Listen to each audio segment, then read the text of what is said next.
Vous écoutez Pierre Nantel. Les grandes chaleurs amènent des choses qui sont agréables. Par contre, on est content. Il faut toujours se rappeler qu'en janvier, il fait moins 25. Mais quand même, ça devient parfois complexe pour le sommeil. On a la chance d'en parler avec une neuropsychologue qui est directrice de recherche et de développement chez Aléo, une clinique virtuelle du sommeil. On parle avec Mme Maude Bouchard. Docteur Bouchard, bonjour. Bonjour. Alors, est-ce que vous avez des gens qui viennent chez vous pour dire écoutez, nous, on n'en peut plus, là, on a de la misère à dormir avec cette chaleur-là? Est-ce que c'est quelque chose qui est commun chez les gens qui vous consultent?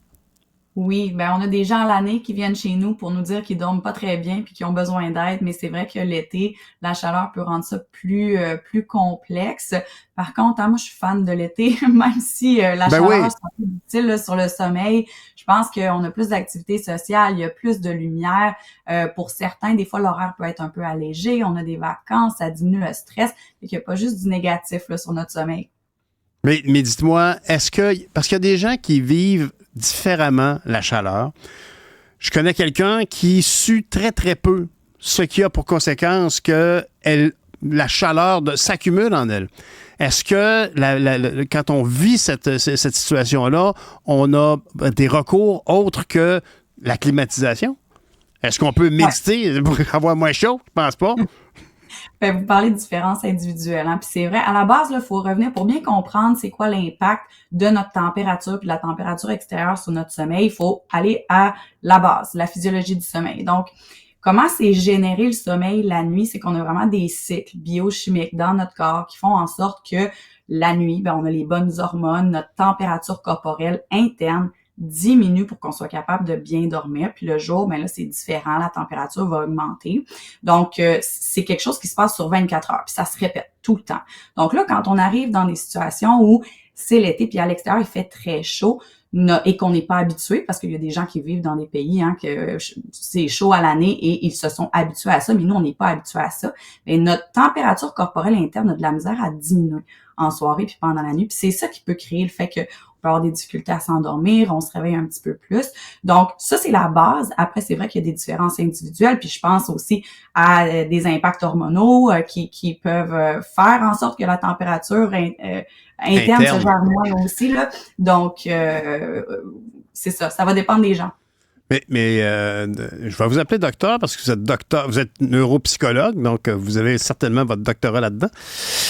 Docteur Bouchard, est-ce que c'est pour ça que je me suis toujours demandé si notre température baisse quand on vient le temps de dormir, c'est pour ça qu'une petite couverture, c'est agréable? Bonne question. Ça se pourrait. Je pense que j'ai même pas la réponse à ça. Mais c'est certain que, tu sais, puis il faut penser, c'est notre température interne. Donc, c'est pas ce qui se passe à l'extérieur. Puis notre température interne est réagit à l'extérieur. C'est pour ça que l'été, tu sais, des fois, il y a des gens qui vont dire, on va prendre une douche super froide pour se refroidir. Mais faire ça juste avant d'aller se coucher, ce n'est pas une bonne idée parce que là, notre température interne va essayer de se réajuster puis va essayer d'augmenter parce que là, on vient d'avoir quelque chose de très froid. Donc, on est en réaction par rapport à ça le soir et la nuit. Mais dites-moi, quand on parle d'été, on parle de vacances. Très souvent, les gens vont changer de fuseau horaire. Est-ce qu'il y a des trucs qui fonctionnent? Parce qu'il y a toutes sortes de trucs de grammaire relativement au voyage pour combattre le fuseau horaire. Mais tout ça, c'est essentiellement l'exposition à la lumière qui fait la différence. Ouais, je serais intéressée d'avoir les trucs de grand-mère, par exemple. Je suis pas mal sûre qu'il doit en avoir des bons. Mais oui, l'exposition à la lumière va faire une différence. C'est ce qui fait en sorte qu'on est capable de un peu tasser notre horloge biologique puis de se réajuster à un nouvel horaire. C'est parce que le cycle lumière-obscurité, où est-ce qu'on s'en va nous aider. Je parlais de la température corporelle en soirée, mais le fait que la lumière diminue en soirée, ça donne aussi le signal à notre cerveau que c'est le temps de sécréter les bonnes hormones, sécréter les hormones de sommeil, d'aller dormir. C'est sûr qu'en décalage horaire, des fois, on a besoin de quelques jours pour se remettre, mais c'est très faisable. Dites-moi, dans un contexte pareil, est-ce qu'il y a des trucs à maintenir? Par exemple, un exemple extrêmement simple, communément, j'entends des gens dire, non, mais lâche ton téléphone avant de t'endormir, c'est pas une bonne idée, ça va même nuire à ce que tu t'endormes. Ouais, puis ça, je pense qu'on n'a même pas besoin d'un docteur en neuropsychologie pour donner cette réponse-là. Là. Je pense qu'on le sait, on est bien connecté. Hein? Notre cerveau réagit aux écrans comme si c'était une récompense devant lui. Donc, il y a la lumière de ces écrans-là, mais il y a surtout ce qu'on y fait. Ça peut être associé à du stress, ça peut être associé à de la stimulation mentale. Donc, l'idée, finalement, là, c'est assez simple, l'hygiène du sommeil, c'est de se dire, avant d'aller me coucher, je veux essayer de déconnecter un petit peu. Je veux juste essayer. Puis des fois, ça peut être 10 minutes, 15 minutes, où on fait des trucs qui sont pas liés à notre journée ou au travail, où on déconnecte, on met le cellulaire de côté, par exemple. Puis, concrètement, on fait juste des choses qui nous font du bien. Parce que en bout de ligne, le bon vieux livre, c'est fantastique pour s'endormir surtout on tombe sur un auteur qui décrit tout, puis ça prend 50 ans avant d'avancer. Il n'y a pas vraiment d'action. Ça fait une belle différence. Dites-moi, vous travaillez pour cette firme qui s'appelle Aléo. Vous offrez donc des services pour faciliter l'efficacité au travail, puis ça passe par le sommeil? Ça passe par le sommeil exactement. Dans le fond, nous, on offre des programmes et ça s'appelle la thérapie cognitive comportementale de l'insomnie. Donc, pour les gens qui ont de la difficulté à s'endormir, à rester endormis ou qui se réveillent très tôt le matin puis qui ont de la difficulté à se rendormir, ça peut arriver ça aussi. On offre des programmes très courts avec des thérapeutes agréés. Et le but, c'est d'apprendre sur le sommeil pour être capable de prendre des bonnes décisions, mais aussi de changer certains comportements, changer certaines pensées qui parfois vont causer de l'insomnie et après ça, d'être mieux, mais aussi d'être plus performant au travail. Parce qu'il y a quand même, quand on parle de difficulté de sommeil, on peut avoir facilité à s'endormir, mais se réveiller après 3 heures, quelque chose comme ça. Et là, ça devient encore plus difficile de se rendormir parce qu'on a eu une espèce de petit nanane, on a dormi notre 3 heures, puis après ça, on peut rester éveillé pendant plusieurs heures. Y a-t-il des trucs particuliers que vous nous donneriez ici, là, comme ça, même si on n'est pas dans le programme? Certainement. Puis avant de donner les trucs, là, ce que vous dites, c'est vrai. Et il y a plus de la moitié de la population qui ont des symptômes d'insomnie. Ah ouais. Fait que c'est énorme. C'est des millions de personnes. Fait que quand on commence à parler de son sommeil avec les gens, on se rend compte qu'on n'est peut-être pas les seuls là, à avoir de la difficulté à faire ça. Pour revenir au truc, un des petits trucs que je donne qui a des grands impacts, c'est d'arrêter de regarder l'heure pendant la nuit. Donc, enlever l'heure complètement de la chambre parce que c'est souvent associé au stress, hein? Soit parce que c'est long s'endormir, puis là, on regarde le cadran, puis on se dit, voyons, ça fait 1 heure hein, que j'essaie de m'endormir, ça fonctionne pas. C'est rien de pire. Ça peut juste créer du stress davantage, bien sûr. Même chose si on se réveille pendant la nuit. Il y a des gens qui vont se réveiller de manière très toujours à la même heure. Hein? Puis là, la première chose qu'ils font, ils vont regarder l'heure, ça confirme. Et là, ça peut justement amener de la frustration, amener du stress. Donc, enlevons l'heure de notre chambre. Moi, je le fais personnellement. Je le fais depuis des années. Ah oui. Le cordonnier bien chaussé enlève l'horloge dans sa chambre et même sur le chemin de la salle de bain s'il y a des besoins pendant la nuit parce que tu vois l'horloge à ce moment-là. C'est pas une bonne idée non plus. Non, puis on tamise les lumières aussi en soirée, pendant la nuit, plusieurs heures avant parce qu'on a besoin de donner le bon signal à notre cerveau. Puis le sommeil, il faut se rappeler que c'est quelque chose de naturel. Hein. Oui, on peut mettre des choses en place pour aider, mais c'est quelque chose qui vient et qui repart. Donc, le but, c'est juste de laisser ça arriver. Mais vous vous occupez d'une part importante de la vie des gens parce que normalement, l'hygiène de vie standard d'une personne en Occident, c'est de dormir combien d'heures dans une journée? Pour les adultes, c'est à peu près entre 7 et 9 heures, je dirais. Par contre, il y a des différences individuelles, puis il y a des gens qui ont besoin d'un peu moins, d'autres un peu plus. Puis je dis toujours à mes patients de pas trop se comparer, parce que des fois, on va se comparer à quelqu'un qui s'endort super vite ou qui est capable de dormir les matins de fin de semaine, puis nous, c'est pas le cas. Donc, de vraiment respecter son besoin.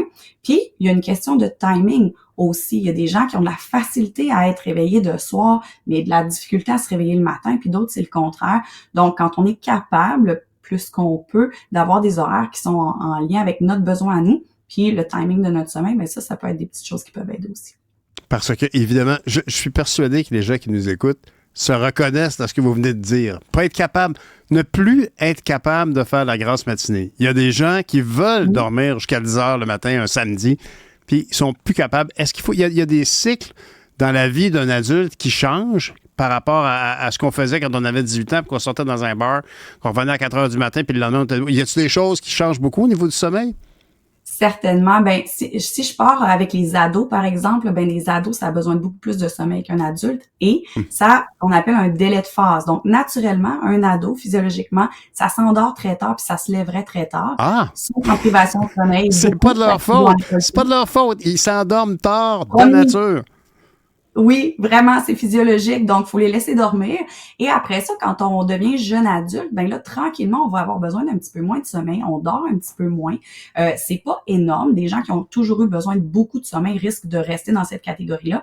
Mais en vieillissant, on a besoin d'un petit peu moins de sommeil. Notre sommeil est un peu moins profond, on se réveille un petit peu plus. Donc, il y a on a bien des choses à accepter en vieillissant, là, mais le sommeil, ça fait partie de ça aussi.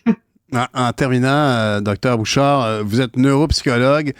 Est-ce que vous avez l'impression qu'il y a des gens qui valorisent ceux qui ont cette capacité de dormir très peu? Il y a beaucoup de gens dans notre société qui sont des gens très en vue, qui effectivement dorment peu. Je pense entre autres à Grégory Charles. Je pense qu'il fait des nuits de 4-5 heures. Est-ce que c'est valorisé, ça? Ou y a-t-il des gens qui aimeraient être capables de moins dormir? C'est mon cas. Ouais, on aimerait, ben parce qu'on gagne du temps à faire autre chose. Ben oui. Hein. Après, on revient à ces fameuses différences individuelles-là. Il y en a des gens qui ont besoin de 4-5 heures, mais c'est très peu de personnes. Comme il y en a des gens qui ont de la facilité à se lever à 4-5 heures du matin, mais ça aussi, c'est très peu de gens.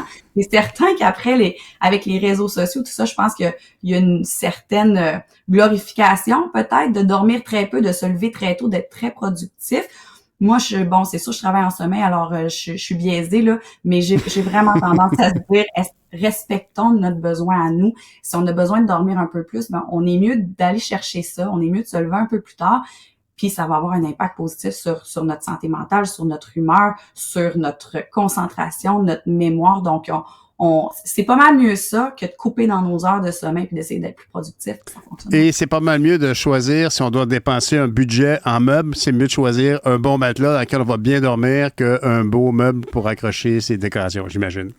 Ben, un peu des deux. En fait, on a envie d'être bien hein, dans l'environnement dans lequel on dort. On veut que ça soit associé avec justement le calme, avec le fait d'être bien. Ça peut être même juste de décider de faire le ménage, tu sais, de sa chambre, puis d'enlever la poussière. Ça peut être déjà une bonne grande idée.